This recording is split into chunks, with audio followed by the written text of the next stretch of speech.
What's up, guys? This is gonna be my third video on this new channel, and some stuff I didn't throw out there in the first two. I'm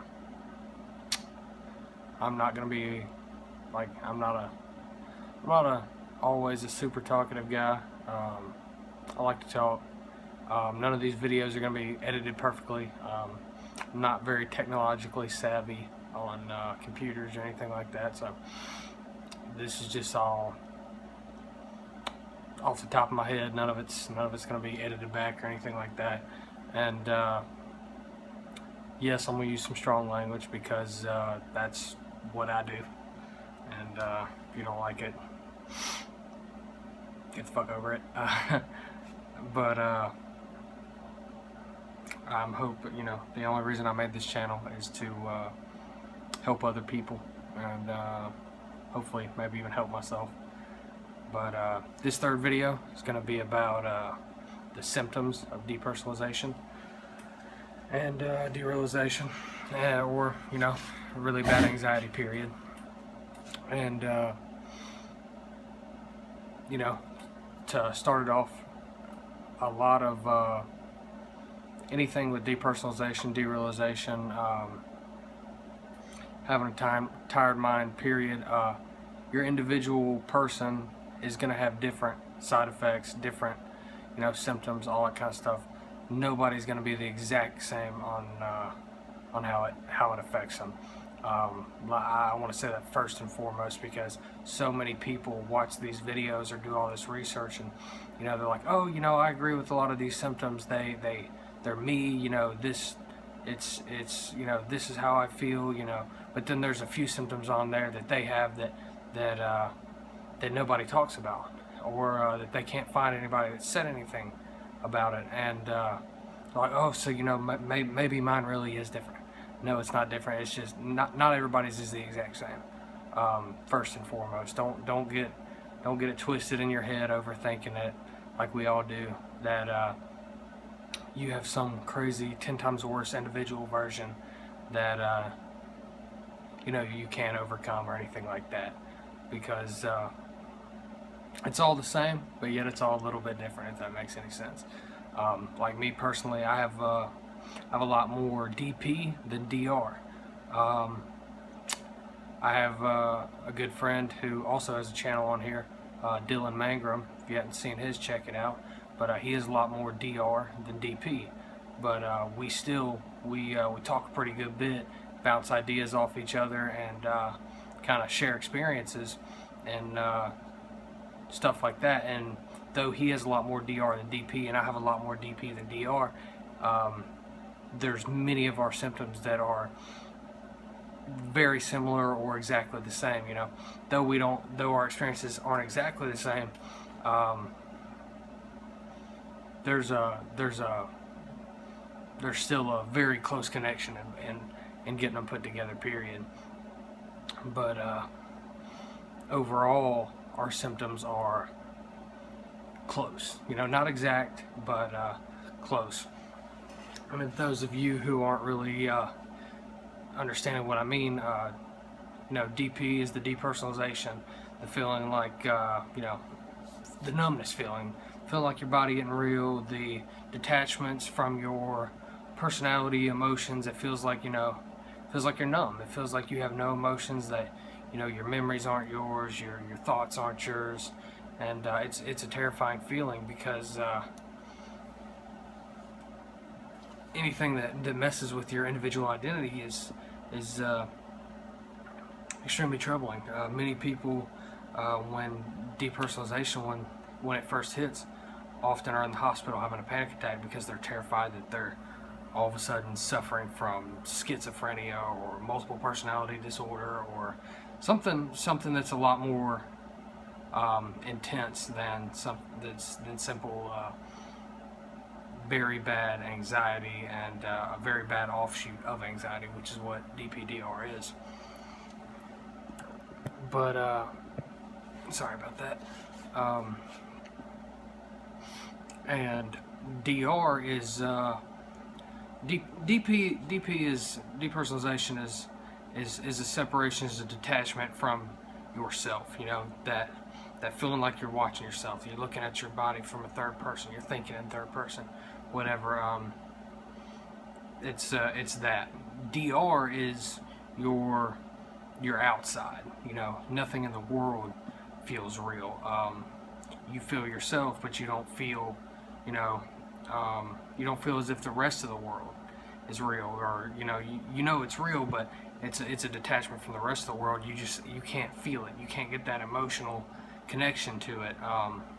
You know, you look at people you've known your whole life, and you're like, I know who this person is. I know this person, all that kind of stuff, but they just feel different. You know, when you look at somebody from an emotional standpoint, you know, you get everybody puts off a different vibe. Like, you know, you look at, you know, if you have a great relationship with your mother, you look at your mother and you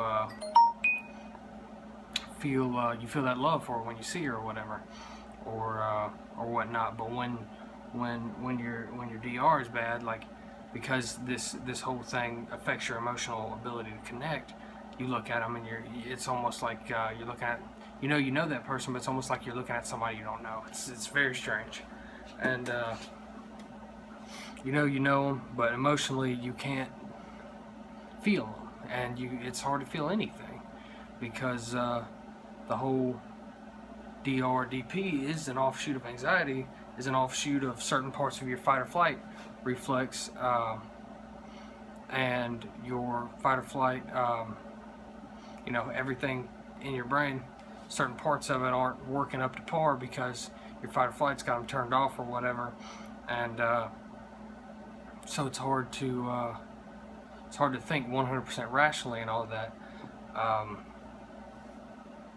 and that's where all this comes from. It's where it all stems from in that sense. But for instance, I have a little bit of both.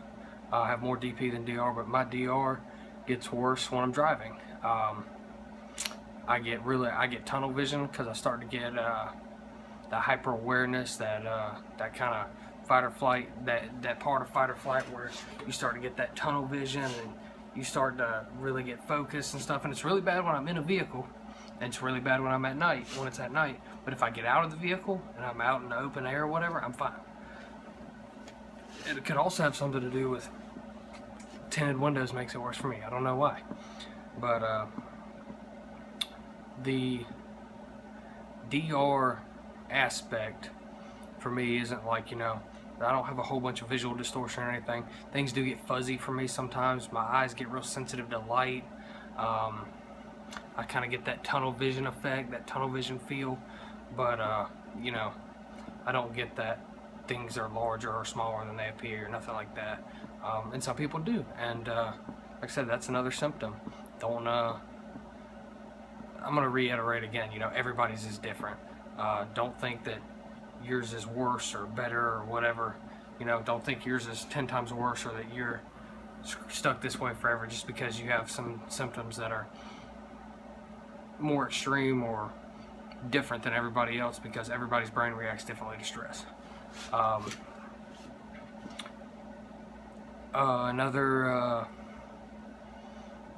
Another symptom can be either weight loss or weight gain. For me, I gained probably like 35 pounds. Like you can see it in my face. My face has gotten chubby and stuff like that. But you know, I've been dealing with this for a long time, and it happens. It is part of growing up too, which sucks. But I got to get back in the gym. I know it now. I have been, but it's caused me to gain quite a bit of weight just because I don't feel like, I'm so tired by the end of the day. Most days I don't feel like going and working out after I've been at work all day. I'm smoked, and all that excessive thinking and stuff like that can make you tired than running a marathon. But what's some more symptoms? Being on edge all the time, constantly feeling like you're gonna, you know, that you're just gonna freak out or have a panic attack. You know, that constant, you're on alert all the time. You're constantly checking your thoughts. You know, you're checking your vitals, you're checking your heart rate, or seeing if you're still breathing, or wondering if there's somebody around that can help you if something bad happens. Like, it's a weird feeling, because you sit there and you can think logically and be like, you know, I'm not worried about all this. I know this is all bullcrap.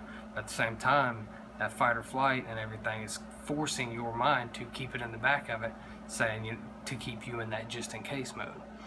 And another one is memory loss. I won't say memory loss, because your memory is not lost. You haven't forgotten all those memories or anything like that. It's not like they're gone forever. Your mind's just in a specific state where it's hard to remember things, because of the fact that when you're stressed out, and when you are in a slight or full fight or flight response reflex, your brain shuts off all the stuff that could affect you surviving. Your brain's job, first and foremost, in entirety, is to make sure that you survive. That's why it exists. But when that, you know, your memory's not lost. It's just when you're in that state, your brain shuts off all unnecessary things.